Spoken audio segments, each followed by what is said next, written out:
I'm Wendy Honig, the artistic director of Boca International Jewish Film Festival. We're honored to have with us Mike Burstyn, the star of Die Zweiflers, and Avi Hoffman, who will interview Mike. Avi Hoffman is a world-renowned actor, awarded congressional recognition, invited to meet the Pope Francis, and inducted into Bronx Jewish Hall of Fame for his work in Jewish culture, specializing in Yiddish and Hebrew. And now Avi will introduce and interview our star, Mike Burstyn. Thank you so much, Wendy, for that beautiful introduction.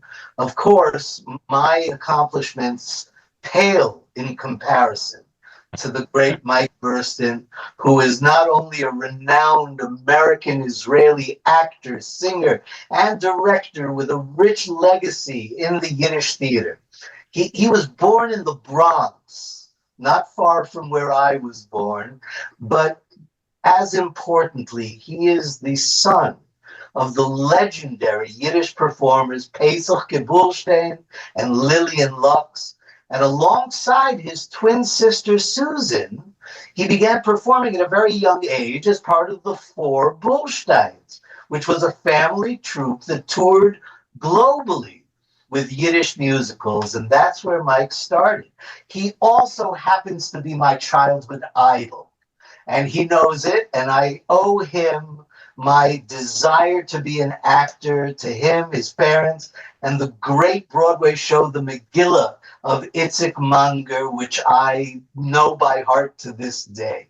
Mike, listen, you and I have known each other since I was about 8 years old or 9 years old when I met you the first time in Awe. But this festival is showing your beautiful family biographical film, De Comediant. And it explores your life in the Yiddish theater, your family. It showcases your incredible connection to the Yiddish culture.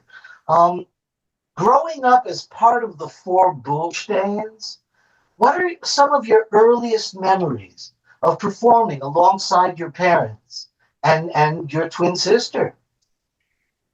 That's it. First of all, I'm happy to be with you, Avi, because despite all the recognition you gave me in that introduction, you're not far behind. You're catching up. So it's just because you're a little younger, but you're catching up. So pretty soon. It's interesting because lately I've been reading up a lot about memory. As we mature, we don't get older, we mature, we start realizing that there are certain things that our memory plays tricks on us, meaning that we forget. We try to remember things. And I was just reading an article about how memory among babies up until the age of 3, it seems that up until the age of 3, babies have this memory. And once they pass 3, it kind of disappears. Their baby memories disappear, and our memories that we start remembering as adults really start about at the age of 7. And that's interesting because my memories really go back, both personally and professionally, to the age of 7, when my parents decided to take my sister and myself along on their worldwide journeys to perform Yiddish theater around the world. And that's really, the first place was we flew to Argentina, and I went to school there to Spanish, half a day Spanish, half a day Yiddish. In those days, they taught Yiddish in Jewish schools. It was the Yud Lamed Peretz Schule. And for me, my life really began at the age of 7. I do recall, and that may be a memory that someone else told me about, but I think I have some vague memory. When I was 3 years old, my father and mother were performing at the National Theater on 2nd Avenue, New York, and his friends, his colleagues backstage, my au pair, brought us to a matinee performance. It was Christmas time, and I was standing backstage with my little sister and watching my father sing. And his colleagues wanted to play a little trick on him. So they took a cylinder, a top hat, and a beard on a rubber band, put it on me, and they said, Michael, you want to go to Daddy? And I said, yeah. And I walked out on stage in the middle of his, song, and the audience started to laugh. And my father thought maybe he hadn't zipped up his fly or something. But the orchestra leader, Manny Fleischman was his name. See, I remember names from 70 years ago, but don't ask me for any name from yesterday. Anyway, the orchestra leader pointed at me, and my father stopped the song, and he called me over, and he said, "Who are you?" And I said, "I'm Santa Claus." And he said, "Oh, Santa Claus. What are you doing here, Santa Claus?" And I answered, "I want to sing." And he said, "Yeah, what do you want to sing?" I said, "Hotza Mama Pir Batzotza," which was one of my favorite, my father's songs. My father was a Columbia record recording artist from the 1920s on, and recorded all these. In those days, they recorded ethnic recordings on 78s, and he had hundreds of songs that he had recorded. One of them was this, kind of double talk kind of song. "Hotza Mama Pir Batzotza." So my father says, "Go ahead and sing." And he told the orchestra leader, "You want to accompany him?" Okay. And I started singing. "Hotza Mama Pir Batzotza, hole kapsen hake shining zetza matze giskal vatza and I ran off. Well, the audience went crazy. I had to come back on stage, and I took a Shakespearean bow. That's what they tell me. I seem to remember a little bit. And at that point, there was a man in the first row, sitting in the first row. He threw a silver dollar on stage, and he yelled at me, "Yingale, keep that silver dollar. Someday you'll be as big as your father." So that's, as far as I know, that was my first appearance. First paid job. My first paid job. Very good. And then we started traveling. We traveled throughout South America. Then we flew to Europe. We spent 6 months performing Yiddish theater in Paris. I went to school in Paris, picked up French. Then we flew to Israel, spent a year and a half in Israel. So I started, learned Hebrew. And then traveling around the world, South Africa, Canada. Eventually, I performed with the great Maurice Schwartz when I was 13, my bar mitzvah. That was like meeting God at that time, because Schwartz was going to do a modern comedy, and he needed a little boy. It was "Come Blow Your Horn," I think, and he needed a little boy of 13, and my father brought me to him, and I was like in awe of meeting this God.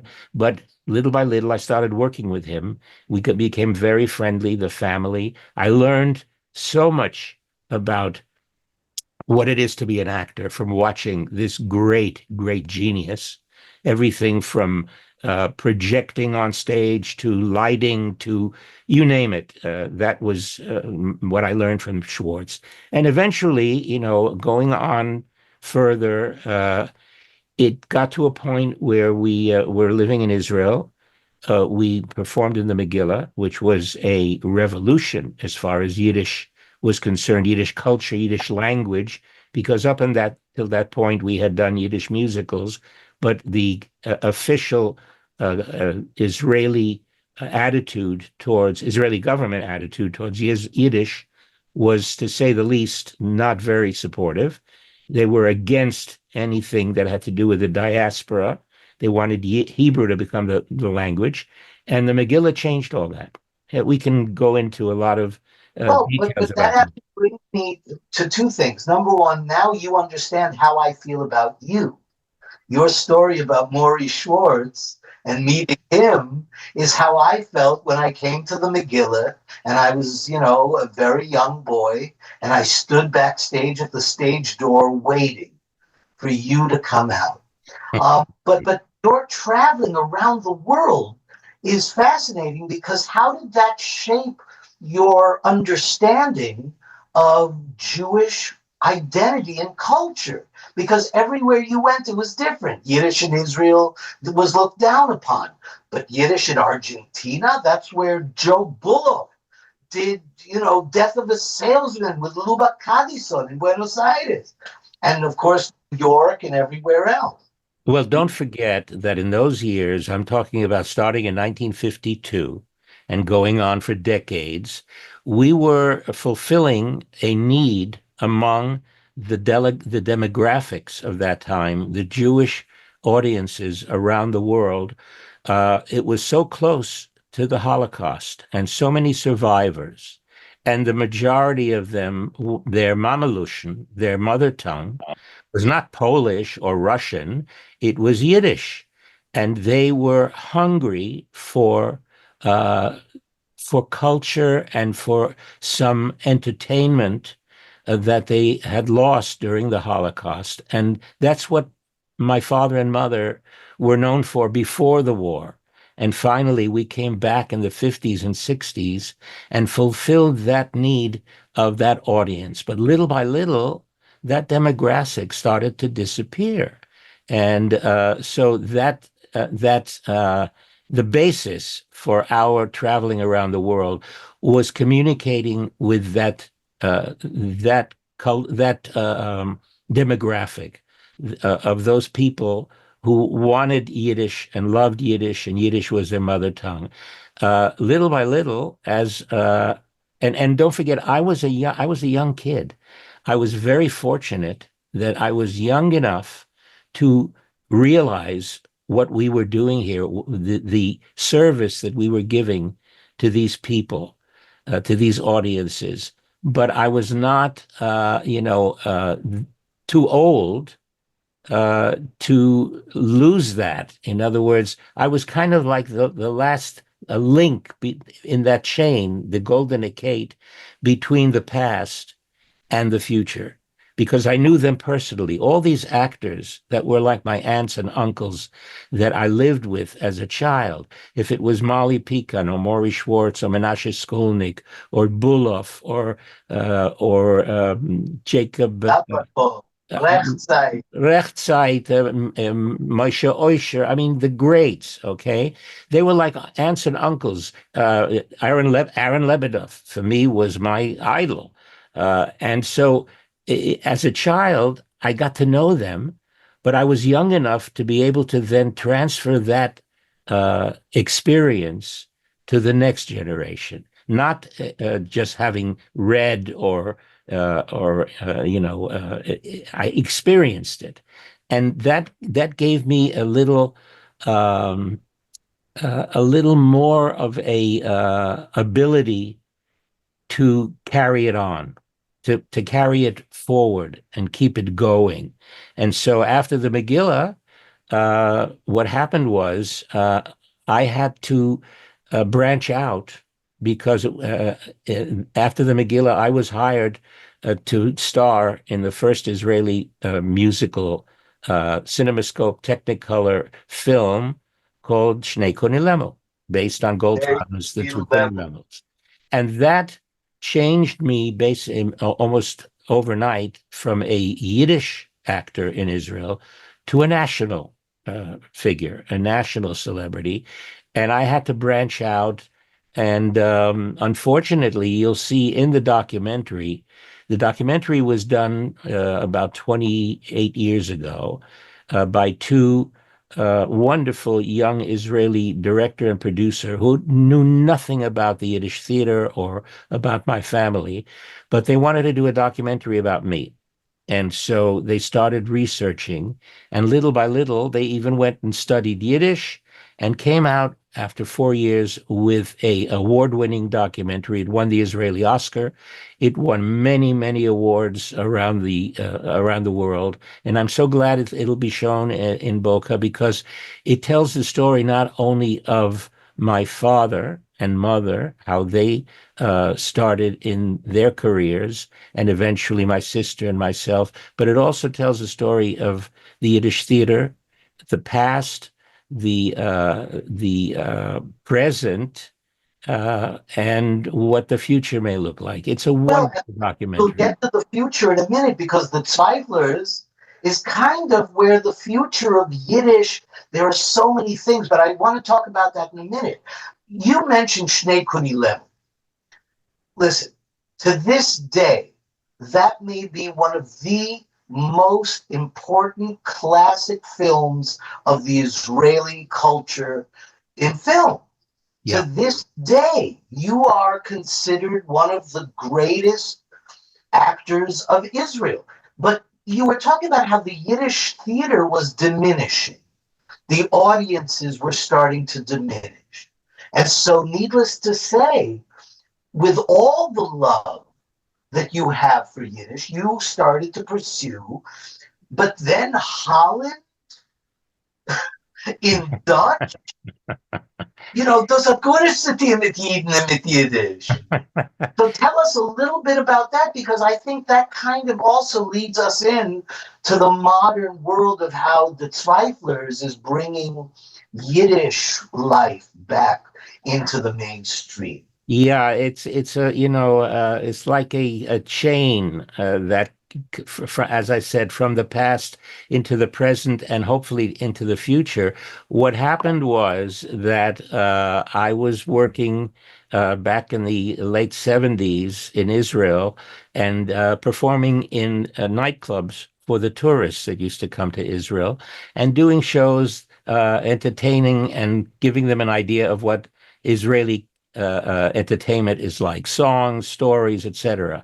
And I was, make a long story short, I was asked to do a special TV program for Israel's 30th anniversary in 1978 in Holland.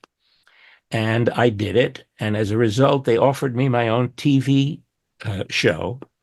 And for 3.5 years, I commuted between Israel and Holland every month, and I had the Mike Burstyn show, which is a variety show. And I had many guests from Europe, from the United States. As a result of that, one of my guests was Chita Rivera, may she rest in peace, and she recommended me to the composer of a musical in New York on Broadway called Barnum. And when they went to replace Jim Dale, the star of Barnum, I auditioned. And thanks to Cheetah's recommendation, I was brought to New York. I was the first Israeli to star on Broadway in Barnum. That's what brought me back after many years to the United States. And after that, we went on to do other musicals like The Rothschilds and eventually a musical called Ain't Broadway Grand. So I had my Broadway career back. And interestingly enough, the Megillah was the first Israeli Yiddish production, the one that you saw, that opened on Broadway. It was a Broadway production of the Megillah. They brought us from Israel.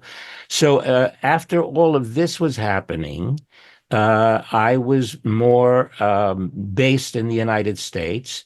And all of a sudden, a year and a half ago, I got a call from my agent in Israel that a German television station, one of the national broadcasters in Germany, was about to produce a new series about a Holocaust survivor, a young child who came out of Auschwitz and eventually made a life, a family, and a great career and a business in Frankfurt.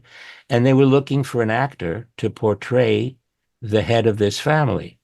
And this was, it's called the Zweiflers, which is the name of the family, but also of the delicatessen uh, industry that he created. And they couldn't find an actor in Germany that could understand the essence and interpret and portray the essence of what such a child Holocaust survivor, as he grew up over the decades and now in his later years, could actually portray. And so they decided to search for an actor in Israel. And my agent said, "You don't have to search. Stop searching, because I got the guy for you." And that's how I was brought to Berlin a year and a half ago.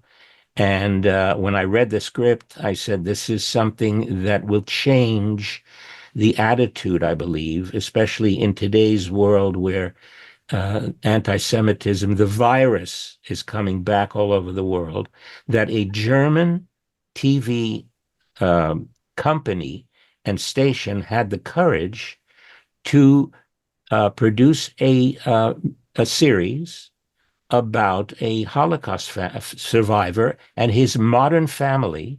It's really not a Holocaust story. It's about a Holocaust survivor and how he made his new life coming out with nothing as a 10-year-old boy from Auschwitz. It's beautifully written. It actually was written and produced by David Hada, who is the grandson of a Holocaust survivor. It's real. It doesn't pull any punches, and it became an enormous success both in Germany, and last year we went to the Cannes Television Festival in France, and among 8 international series, the Zweiflers won Best Series. It was amazing, and the results now. It's being sold all over the world. It's been running in Israel, and hopefully it'll get to the United States as well. So you know that I am a child of an Auschwitz survivor. Did you have family I mean, what was your personal relationship with what happened in the Holocaust in Auschwitz? Well, that's interesting because they asked me about that when I was interviewed on German television, German newspapers. Uh, Interestingly enough, as a child growing up in the Yiddish theater, so many of our colleagues, actors, actresses, were Holocaust survivors who had worked with my parents in Poland before the war and then survived the Holocaust and either came to Israel or to Argentina or to the United States. And I, grew up knowing them. So I had an inkling of what they were like, something about them, on a one-to-one basis. I could understand the way they behaved, the way they thought, the way they spoke. So physically, I think I didn't have anything to think about. It was like a no-brainer for me. The other point was that my character, Simcha Zweifler, is of Eastern European origin, probably Poland, and Yiddish, and the Yiddish culture and the Yiddish experience of this little boy, because as most people hopefully today know, 1.5 million children who perished in the Holocaust, a great percentage of them, Yiddish was their language. It wasn't Polish, it was Yiddish. And if they had survived, the state of the Yiddish language today would have been so much different. But I wanted to bring into Simcha's character that neshama, that Yiddishkeit, that he never lost, despite the fact that he built a life and a business in Germany among the Germans of that time. And in addition to that, I knew several characters like Simcha. One of them is still alive in Frankfurt. His name is Yossele Buchmann, who was a child who came out based on, my character is based on several of these kids who eventually came to Frankfurt and established huge businesses. Today, a great percentage of the real estate in Frankfurt is owned by the descendants of these Holocaust survivors. So I knew these characters and what they had gone through. Some of it was very controversial because coming out of the camps as a little boy, they were helped by the GIs at the time, who brought them with them to Germany. And then they were helped to start kind of like they had no choice. They were, working in black market, selling silk stockings and cigarettes and what the GIs gave them. Eventually, they went into the business, which was not very, should I say, cultural. It was the red light district that was established, and that's what they ran at the time, and eventually made their fortunes and went into more respectable businesses. And their families today are the kind similar to the families that we portray in the Zweiflers, their children who were born in Germany, their grandchildren who were born in Germany. And it was always for me a little strange in Israel on Passover, I have to admit. And that was something that, I had to deal with when I used to see the families from Frankfurt and Berlin come to Israel to spend, Pesach, the families with the children and grandchildren running around, these little kids speaking German. And they came from Germany on German passports with their Auschwitz and concentration camp numbers tattooed on their arms, coming on German passports to celebrate the holidays in Israel. That kind of looked to me, it bothered me. But again, who am I to judge? Who are we to judge? We cannot judge. But coming back to the Yiddish element of the show and how Yiddish is making a global comeback, the show also has English, and it also has German, and it also has Hebrew. Yeah. So 4 languages at least, and I suspect that there are probably others as well. How do you think that multilinguistic approach makes it more attractive to a contemporary audience, not only in Germany, but apparently all over the world now? What's interesting is that not just in Germany, first of all, as I said, it doesn't pull punches. It's a real story about a real modern family, and it showed it was a mirror for the German viewers in Germany, a mirror into a culture and a family unit that they hadn't seen before. I mean, there were always shows about the Holocaust, that they knew. But to see a modern day family that was very much they could identify with all the same problems that the grandchildren have.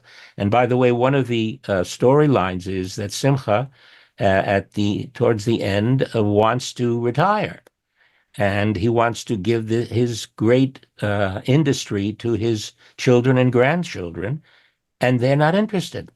Like many other modern, non-Jewish families, the kids in today's, society, they want to do their own thing. They're not interested in. He has a delicatessen empire, and so he has to sell his empire because his family is not interested. Well, there is the one daughter who would be interested, but let's not give away. No, we don't want to give it away. But I'll tell you, to answer your question, one of the prizes that the Zweiflers received at the Cannes Festival was from a student organization. The Cannes Festival every year has a student prize, and they bring high school students from the Cannes area. They watch the nominated series, and they vote for the best series based on their experience and their takeaway of the different series. And we won the student prize as well. And when we gathered with them, when they gave us the prize, I asked several of them, 16 and 17-year-olds, what was it about our series that appealed to you more than the others? And they said, because we saw ourselves and our families in this family. We could identify with all the storylines, with the experiences that they had, how we, associated the same thing, our experiences with and our relations with our grandparents. So, in other words, to answer your question, it was so universal. And that, I think, is the great achievement of this series, that it speaks to other cultures universally. It's not it's like if you saw a series about an Italian family or a Spanish family or a French family, if the subject matter and the storylines are universal, then you can identify with it. And that, I think, is the success of this series. By the way, they are now writing a second season that hopefully we will start towards the end of the year. And Wow. I'm just thrilled, just thrilled. Wow. Wow, wow. So I guess my question then is, because this shows a Jewish family unit, very unique perspective that's never really been seen before. What do you think is going to be the takeaway from the not look? The Jewish audiences are going to understand for the most part, I think, although probably a lot of younger people will look at it and go, wow, I had no idea. But the non Jewish people who are watching this amazing series, what do you think their takeaway is about Judaism? You know what? All the responses and the critical reviews that we had really didn't delve into the Jewish uh, aspect so much of it as to the universality of the characters. For example, the grandchildren of Simcha, they're in their 20s, okay? And when they are uh, given the choice of whether they want to take over the business, they are so modern and into the, millennium, the culture of, like, one grandson is a rock concert agent. He is so far from, not that they are traditionally Jewish, but the Jewish aspect is not really what is the essence of the storylines. Of course, Simcha, as far as the Simcha and his wife are concerned, of course they want to emphasize that lineage to continue. For example, there is the grandson who is dating a non-Jewish woman, and she is pregnant, and they are going to have a baby boy. And the one of the episodes deals with the issue of circumcisions. And it's fascinating the way Simcha deals with it, delicately, very intelligently, politically, but eventually he gets his point across. So it's dealing in each episode with issues that indeed have to do with our Jewish traditions, but the emphasis is more on the commonality, the universality between the three different generations. It's very, very well written. Wow. Yes, I couldn't agree more. It is an extraordinary series. So Yiddish, based on my experiences, and I'm sure yours as well, Yiddish is making a comeback. It's fascinating for me to see because I never thought I would live long enough to see it. But there are now more and more television and films and more Yiddish theater, original Yiddish theater, Yiddish academia. Um, how do you see the place of Yiddish in today's contemporary world? And what would you advise to younger people today, the ones you're talking about in the show, who are showing an interest in Yiddish and Yiddish culture? What would you advise them? Uh, who am I to advise? But I can only tell you what my feelings are. And that is, I have said for quite a long time now that I want Yiddish to continue on as a spoken language. It's very, um, we're very lucky that Yiddish over the years and the decades has been improving in academia. In other words, Yiddish is taught in universities around the world, Yiddish clubs, Yiddish organizations that have regular meetings, etc. But what I'm afraid of, what I'm worried about, is the way Yiddish was spoken, uh, because the Yiddish speakers are little by little disappearing. And it's wonderful to see, klezmer groups that start singing Yiddish songs, but sometimes I listen and I say, wait a minute, that's not Yiddish. Where did you get it? I mean, with all due respect, there was a CD that was released years ago by Manny Patinkin, and I respect Manny enormously, but he released this album, and every time I listen to it, the kishkis hurt because it's like I were to record a album in Turkish. Why?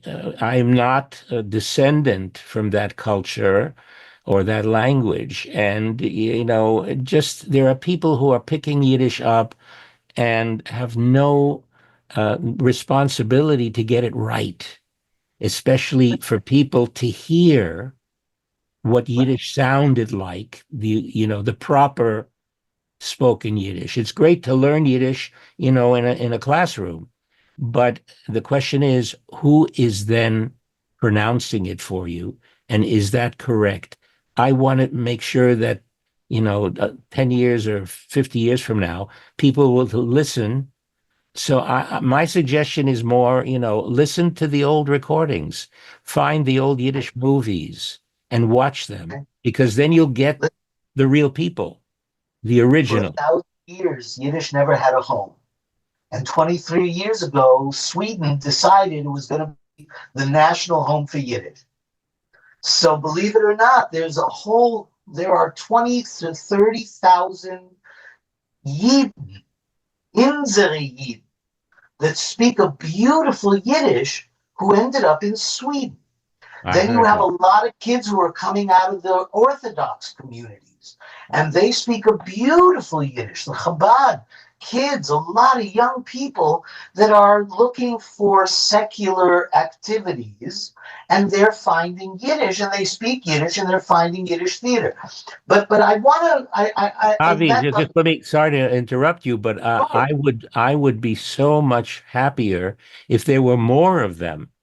Unfortunately, the great majority of children who grow up in the Orthodox community and speak Yiddish as a daily language, so as not to profane the holy language, the prayer language, they're lost to our Yiddish culture, to our Yiddish music, to our Yiddish literature. They'll only speak it as a gutter language. I wish that more of those kids would grow up and realize that Yiddish is not just to be spoken when you're not in the synagogue. Yiddish is our heritage. It's our heritage. correct. I agree with you, and I hope also that there will be more and more and more, because they're going to see the Zweiflers and they're going to go, wow, they're speaking Yiddish. That sounds so good. I want to go learn it. And maybe some of them will become writers or actors. But I want to finish our interview and thank you for your time. Um, when I was watching the series, I couldn't help but notice so many incredible personal photographs of you as a young man with some of the biggest celebrities in the world, presidents and prime ministers. And so I love how you were able to bring your personal life into Simcha. One of those photographs was a young Mike Burstyn and a young Eleanor Risa. Mm-hmm. And now she gets to play your wife in this series. And I'm just curious how you feel your history with Eleanor, which goes back a very long time, needless to say, really helped to form this incredible relationship on the screen. Did you ask Eleanor how she got the role? I did not, but tomorrow we're interviewing her, so I will ask her. Okay, you ask her, because there were many other very capable actresses that were up for that role.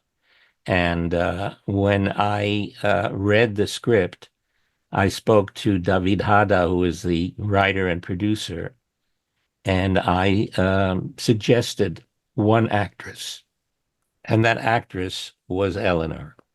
And amazingly, he listened to me, and she got the part. Uh, Wow. so you ask her about that. I will. Now, she is extraordinary, just as you are. But what is it like working together as a husband and wife? Look, there were many scenes that we didn't share. There were only a few that were intimate just between me and her. The What I am happy about is that her entire dialogue, all of her dialogue is in Yiddish. She does not speak German in this series, and it was written that way by the producers because of there are those Holocaust survivors that were able to adapt to living in Germany and speaking that language of the Nazis as far as they were concerned. There were those that could not. And we decided that the wife, who went through the same hell that Simcha did, was one of those individuals that had no choice. She was living there. She had given birth to her children, living with a family, living a successful life in modern Germany, but sticking to her emotional uh, feelings that she could not bring herself. Not that she couldn't. I mean, she obviously, like Simcha, Simcha became fluent in German.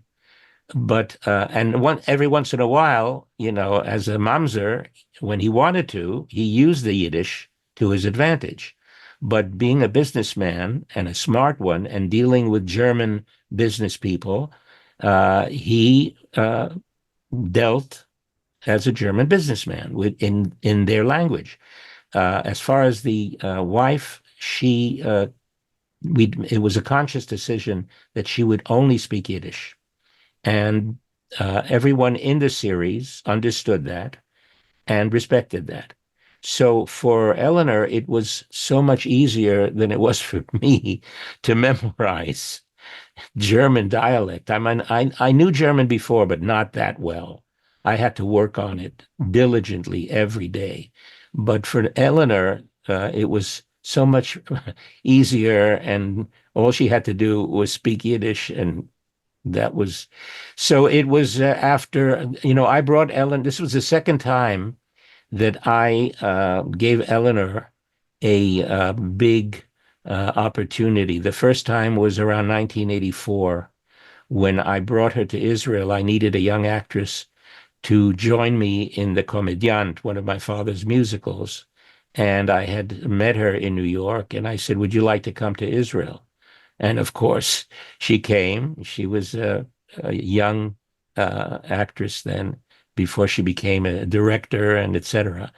And she was very grateful for me bringing her to Israel so many years ago, and this was the second time. So it was. Needless to say, the love between you is so apparent. You can see it. Um, Yes, yeah, yeah, yeah, you you can see it. guys love each other for so many years. 1984, 83 was when I did The Rise of David Levinsky with Eleanor off Broadway at the American Jewish Theater at the 92nd Street Y. Wow, wow. And just around then is when we did Lo Mirale Zingen. Yeah, So that was when we worked together as a that's right. And well, again, Avi, we have so many memories, and we were so lucky that we were able to meet and befriend and enjoy so many of those wonderful performers from the classical Yiddish theater. I mean, going back to my parents, to Razel and to Mina and to, all those lovely, talented legends, real legends of the Yiddish theater. And we were fortunate that we got to spend time with them, and we can carry on their memories. now you and Eleanor, and maybe someday I, are the new legends of Yiddish theater, as we start handing it over to a new generation, which is beautiful. Well, Avi, don't underestimate the effect that you have had in your career, in the way you have been able to portray and immortalize our Yiddish language and Yiddish culture and Yiddish entertainment and Yiddish music. And you've done that also in honor of your wonderful mom and dad, that you're carrying on their work and their accomplishments. So you're getting there, kiddo. Thank, You're thank not, you. you're not that old yet, but you've accomplished a lot, and you still are with your, I was going to say, foundation. I feel in some ways it's only beginning. This interview right now is probably going to end up being part of my doctoral thesis on the global Yiddish Renaissance. So I Because can call you Herr Doctor? I hope so, not yet. First, I got to get my master's. Herr Doctor! I'm now a filmmaker getting my master's at the University of Miami I know. in documentary film, which is really exciting. And Well, thank you, Mike. What can I say? Chadachlib, thank you. isn't so. And aren't we lucky Beautiful. that we have this new technology that That's we right. can now take advantage of it that we didn't have before? Right. So Yeah. let's next time let's meet where we can hug each other. Hallelujah. Good. I want, Wendy? I can't thank you enough, Mike. This was an Avi. This was such a treat. I have to say that the casting of Zweiflers was Zweiflers, amazing. Bye. Zweiflers. Zweiflers There you were go. amazing, amazing, Yeah. really great. Thank you so much. And the comediant, well, wow, what a hit that's going to be. So thank you so much again. Really appreciate it. Avi, terrific. Thank you. Just want to send my best wishes and congratulations to the festival, and I hope all the viewers will enjoy both the Comediant and the Zweiflers as much as we enjoyed making it. Thank you so much. Zusammengesehen, Mike. Bye-bye. Love to Siona. Love to Siona. Thank you. Thank you.